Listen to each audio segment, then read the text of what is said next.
Before we continue, allow me to place you within a specific instant, almost imperceptible, yet profoundly human. Imagine that silent moment when something begins to change, and you feel it, but pretend not to notice. It's not a rupture, it's not a declared end, it's just a small crack in what seemed stable. That's where the pain begins, not when something ends, but when you realize deep down that nothing was meant to last. Perhaps you haven't truly lost anything yet. It's still there. The person, the phase, the feeling, the role you occupy in the world. And yet, something already hurts. A psychological, almost practical unease that doesn't come from the present moment, but from anticipation. Because the conscious mind tries to hold on to what reality has already begun to let go of. And it is in this space, between what changes and what you insist on clinging to, that attachment is born. The greatest illusion is not loss. It's control. You don't suffer because you lose. You suffer because you believe, silently and automatically, that it should last forever. That this version of your life deserved an exception to the rule of time. Suffering is not an event. It's a mental construct, a psychological habit that repeats itself whenever we confuse presence with possession, love with permanence, security with immobility. Pay close attention. Everything you love is already changing, right now. As you listen to these words, the people who are part of your story are not the same as yesterday. The feelings you feel today don't have the same texture as before. Phases pass without asking permission. Even you, this identity that tries to define itself, are no longer who you were when you started watching this video. Change is not an accident. It is the natural workings of existence. And yet, something within you resists. Why? Because attachment offers a momentary sense of stability. It creates a comfortable narrative. If I hold on tight enough, maybe nothing will change. This narrative is psychological, but also profoundly practical. It organizes choices, decisions, expectations. It sustains relationships that are already demanding space. It maintains thoughts that have lost their meaning. It preserves versions of yourself that no longer breathe. There's something poetic about it, and also something tragic. We try to freeze the flow of life to feel safe within it. But the more we try to fix it, the more fragile everything becomes. Attachment doesn't stem from conscious love. It stems from the aesthetic fear of emptiness, from the philosophical fear of not knowing who we are when what defined us changes, from the silent fear of facing impermanence as part of the human experience. Minimalism isn't just about removing visible excesses. It's about recognizing internal excesses. The expectations, the demands, the stories we tell ourselves about how things should be. Attachment is excess. Excess of imagined future. Excess of desired control. Excess of resistance to the present as it is. And every time you demand permanence from something living, you transform movement into suffering. Perhaps the most honest question isn't, why is this changing? But why do I need this not to change? This is a conscious question. Psychological, practical, philosophical. It doesn't seek quick answers. It opens up space. Because when you begin to observe attachment, something interesting happens. You realize that you're not holding on to things. It's the ideas about them that are holding you back. And it is precisely here that this reflection deepens. Because understanding that nothing lasts forever is only the beginning. What truly transforms is realizing what happens when you stop fighting against it and begin to calmly look at the fear that sustains the attachment. It is at this point that the story you are living begins to reveal something that almost no one has ever told you. And that is what we will explore next. If this reflection touched something within you, don't let it pass in silence. Change begins when awareness ceases to be merely internal and gains a voice. Therefore, I want to extend a simple yet powerful invitation.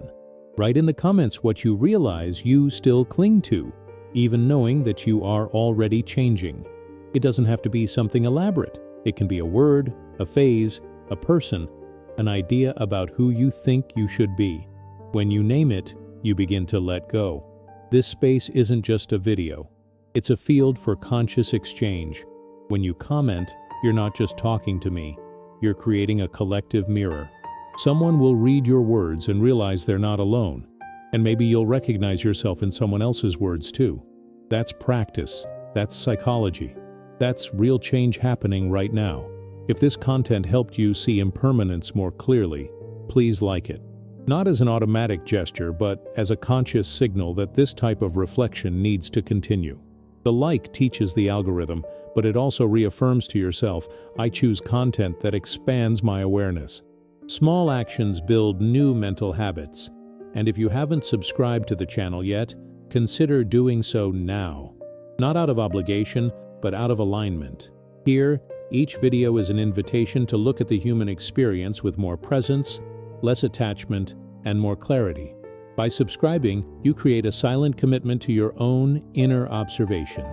A practical reminder, amidst the routine, that it's possible to live with more lightness. In the next few minutes, we're going to delve into exactly what sustains attachment: fear. Not in an abstract way, but in a clear, conscious way that's applicable to real life. Because understanding impermanence is only the first step. The real movement begins when you realize why you cling, and what happens when you decide, little by little, to no longer resist the flow. When Buddhism speaks of impermanence, it is not offering an abstract idea or one detached from real life.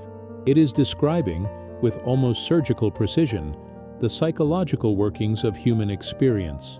Impermanence, called anicca, is not a decorative spiritual concept. It is a natural, practical, observable law. Everything that arises conditioned, and everything that is conditioned inevitably changes, not through failure, not through error, not through injustice, but because that is the very logic of existence. The most uncomfortable, and at the same time most liberating, point is realizing that this includes absolutely everything: relationships, emotions, thoughts, mental states, achievements, losses, and even pain. In Buddhism, pain is not seen as something fixed or eternal. It is also impermanent. It is born, transforms, and passes. Suffering only becomes lasting when the mind insists on making it solid, when it tries to freeze an experience that, by nature, is fluid. There's something profoundly psychological about this. The human mind seeks stability because it associates change with threat. From an early age, we learn to create internal narratives to protect ourselves. If things continue like this, I'll be safe. If this person stays, I'll remain whole. If this feeling doesn't change, I know who I am. The problem is that life doesn't function based on these guarantees. And the more we try to impose permanence, the more tension we create within ourselves. Impermanence doesn't generate suffering. Resistance to it does. Nothing is meant to stay. This isn't pessimism, it's clarity. Things arise to fulfill a function, to teach something, to reveal a layer of consciousness, and then to move on. When you understand this, you begin to look at life in a more aesthetic and less possessive way. You begin to experience encounters with presence, not with fear. You begin to feel emotions without the need to artificially prolong them. You begin to understand that even the most difficult moments carry within them a movement of transformation. Resisting change, in philosophical terms, is fighting against life itself. It's wasting energy trying to stop the river from flowing. It's transforming the present into a mental battlefield. Buddhism observes this very clearly. It's not the world that hurts us, it's the rigidity with which we try to inhabit it. When you demand that something remain exactly as it is, you create friction, and all friction, sooner or later, turns into conscious or unconscious suffering. There's a minimalist beauty in accepting impermanence, less internal struggle, fewer narratives of control, less attachment to what's already falling apart. This doesn't mean indifference. It means presence. It means living each phase knowing that it doesn't need to last to be real, that something doesn't need to be eternal to be true. This understanding completely changes how you relate to pain. Instead of asking, why doesn't this end, you start observing, how is this changing now? And here's a crucial point. Accepting impermanence isn't an intellectual exercise. It's a daily practice. It's about noticing how you react when something is out of your control. It's about observing the impulse to hold on, to insist, to deny. It's about noticing where your body tenses when reality doesn't meet your expectations. All of this is material for awareness. All of this is a path. Perhaps as you listen to this, a specific situation is coming to mind. Something you know deep down has already changed, but that a part of you still tries to keep alive. Notice this without judgment. Just observe. This observation is already a movement, and it is precisely from this point that understanding begins to deepen, because understanding impermanence is one thing, but facing the fear that arises when you stop resisting is quite another. Before we move on, I want to hear from you. At the end of this video, write something simple but honest in the comments. It could be, I accept change, or I'm learning to let go, or even I'm still resisting. If you want to go deeper, write, what about me are you afraid to change? This gesture, however small it may seem, creates presence. And it is from this presence that the next step reveals itself. When we look more closely at attachment, we realize that it almost never stems from conscious calm and present love. It arises from something more silent, deeper, and often denied. Fear.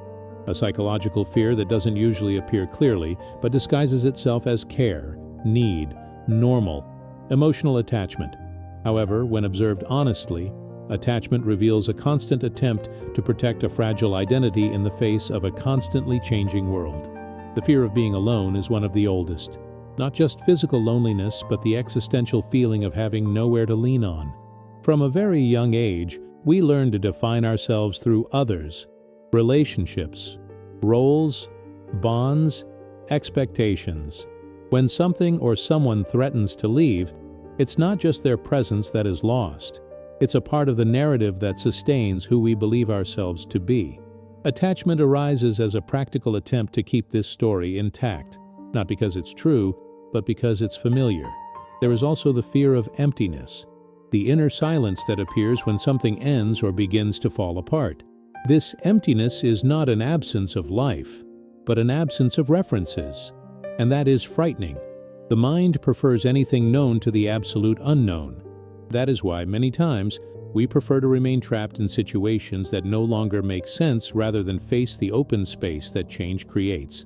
Attachment, at this point, functions as a way to fill the void. It occupies the space that could be awareness. Another profoundly human fear is that of not being enough without that thing or that person, without that relationship, that role, that recognition, that phase. The ego builds its security from external and unstable things because it hasn't learned to rest within itself. When these things threaten to disappear, an almost invisible anxiety arises. Who am I if this ends? And without realizing it, the person doesn't try to preserve the bond. They try to preserve their own identity. The ego dislikes flow. It prefers fixed structures, labels, certainties. It wants guarantees in a world that offers none. That's why it clings. It clings to images, memories, promises, future expectations, and the more unstable these things are, the more it tries to hold on to them. There's a profound irony in this. We seek security precisely where it doesn't exist, and in doing so, we create suffering. From a philosophical point of view, attachment is a resistance to impermanence. From a psychological point of view, it's a defense mechanism. From a conscious point of view, it's an invitation to observation. When you start noticing where you're attached, you realize that there's almost always an attempt to avoid some uncomfortable internal feeling. Sadness, insecurity, emptiness, uncertainty. Attachment isn't about the object itself. It's about what you feel when you imagine living without it. There is something poetic and painful in this process. We try to hold on to what is leaving as if that could protect us from change. But life doesn't ask permission to continue. It moves on. And every time we resist, we create an internal tension that manifests as anxiety, excessive control, a constant fear of loss. Suffering doesn't come from impermanence. It comes from trying to deny what is already happening. When you understand this, you begin to look at yourself with more kindness. Attachment ceases to be a moral failing and becomes a signal, an indicator of where fear exists, where insecurity exists, where a part of you is consciously asking for attention. Instead of judging yourself for clinging, you can ask, what am I trying to protect here? This question changes everything, because deep down, you don't cling out of love. You cling out of fear of losing who you think you are, fear of not knowing who you will be later, fear of crossing the space between an old version of yourself and another still unknown one.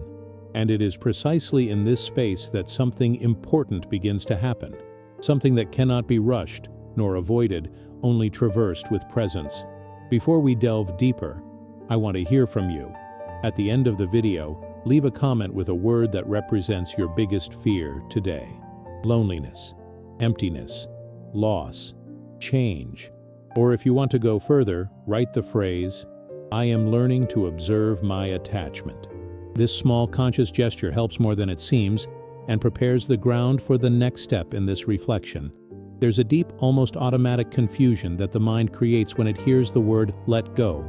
Most people associate letting go with giving up, abandoning, losing, failing, as if letting go were an act of weakness or indifference. But when we observe this with more awareness, psychologically, practically, and philosophically, we realize that letting go has nothing to do with leaving. It has to do with stopping fighting against what is already happening. Letting go is accepting, and accepting doesn't mean agreeing with everything, liking everything, or thinking everything is fair. Accepting is recognizing reality as it is, without adding extra layers of mental resistance. It's stopping the energy spent trying to transform the present into something it no longer is. In this sense, letting go is an internal, silent, even aesthetic movement. No one needs to notice it on the outside, but inside, something relaxes. When you don't let go, you tighten. You tighten expectations, memories, promises, old versions of yourself.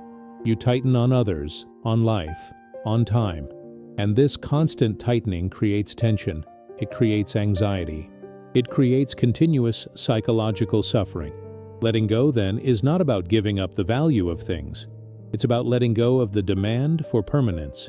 It's about allowing things to be exactly what they are, including their fleeting nature. There is a great deal of emotional maturity in realizing that you can love without possessing, love without controlling, love without demanding that the other person, the situation, or the phase remain the same just so you feel secure. This type of love is more conscious, freer, more real. It is not based on the fear of loss, but on presence while it exists. It is a love that does not transform a bond into a prison. Attachment tries to freeze life. Detachment allows it to flow. And flowing doesn't mean chaos. It means natural movement. When you let go, something curious happens. You begin to experience reality with less mental noise. Fewer stories about what if, should, it can't end. The mind begins to rest. The body feels it. Breathing changes. Peace begins to emerge, not because everything is perfect, but because you stop demanding it be. The demand for permanence is one of the greatest sources of human suffering. We demand that people don't change, that feelings last, that phases remain, that life offers us guarantees. And when that doesn't happen, because it never does, we feel betrayed, frustrated, lost. But life didn't promise permanence. We are the ones who imagine it, and we pay the price for that fantasy. Letting go is a profoundly practical act. It manifests itself in small things: stopping mentally revisiting what has already been said, stopping expecting someone to be who they no longer are, stopping trying to relive sensations that have already run their course.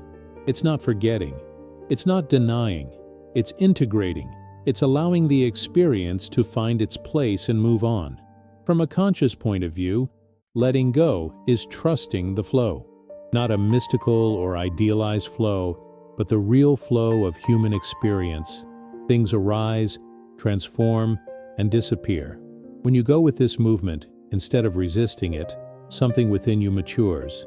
You realize that you don't need to hold on to everything to remain whole, that your identity doesn't depend on the permanence of things. And perhaps this is one of the most liberating discoveries. When you let go, life doesn't go away. The suffering goes away. Life continues to happen, sometimes even with more intensity, more clarity, more presence. What dissolves is the pain created by resistance, the emotional exhaustion, the constant internal conflict between what is and what you wanted it to be. This doesn't happen all at once. Letting go is a process, a daily exercise in observation. You notice the urge to hold on, and little by little, you choose not to automatically follow that urge. You choose to breathe. You choose to feel. You choose to allow. And each time you do this, something reorganizes itself inside. A space appears, a silence, a subtle, yet real lightness. Perhaps now you can perceive something you're still trying to control, something you know has already changed, but that a part of you insists on holding on to. Just notice it, without judgment, without haste. This perception is already part of letting go. And it is precisely from this inner space that reflection moves to an even deeper point, where freedom ceases to be a concept and begins to be an experience. Before we continue, leave a comment below. It can be something simple, "I'm learning to let go," or "acceptance is difficult," or just the word lightness. Justo. If you want to delve deeper, write, "What am I still trying to control?" This conscious gesture helps solidify the experience and connects you with others who are going through the same process. Perhaps after all this, the idea of living lightly will begin to take on a different meaning within you. Not as a distant ideal, but as a real, practical, and conscious possibility.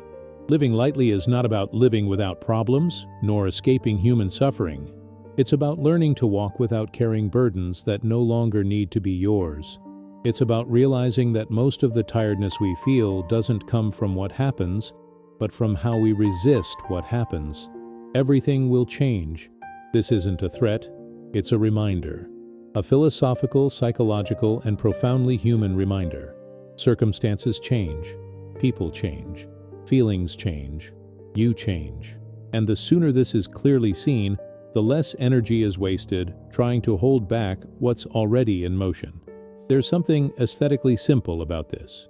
Accepting the flow instead of fighting it. Less internal noise, less invisible tension, more space to breathe. When you stop fighting change, something begins to reorganize itself from within. The mind, which was previously always projected into the past or the future, begins to settle in the present. And the present, when not traversed by unrealistic expectations, is surprisingly habitable. Not perfect, but alive.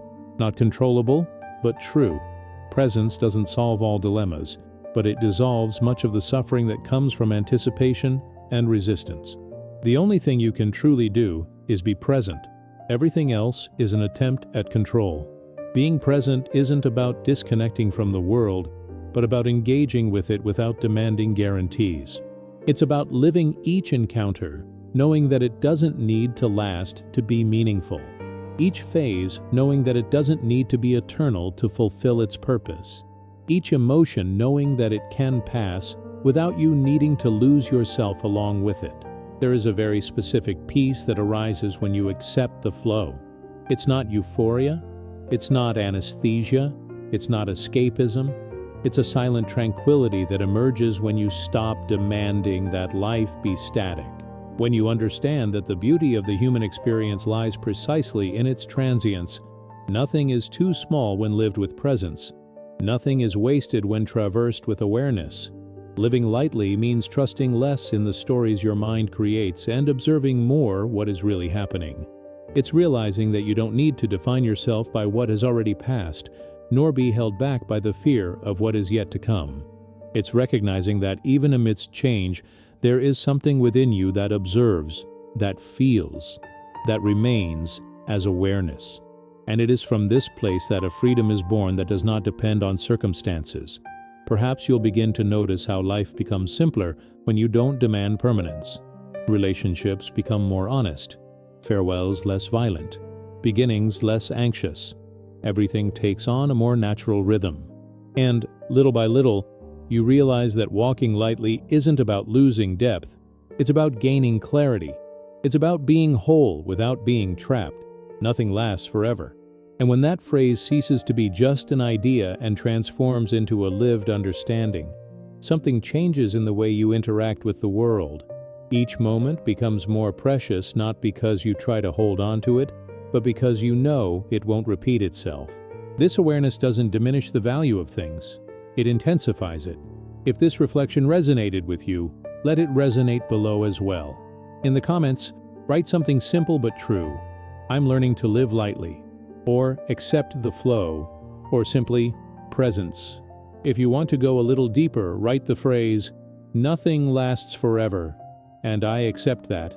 This gesture helps solidify the experience, strengthens this conscious community, and prepares the ground for the next step in this inner journey that continues from here.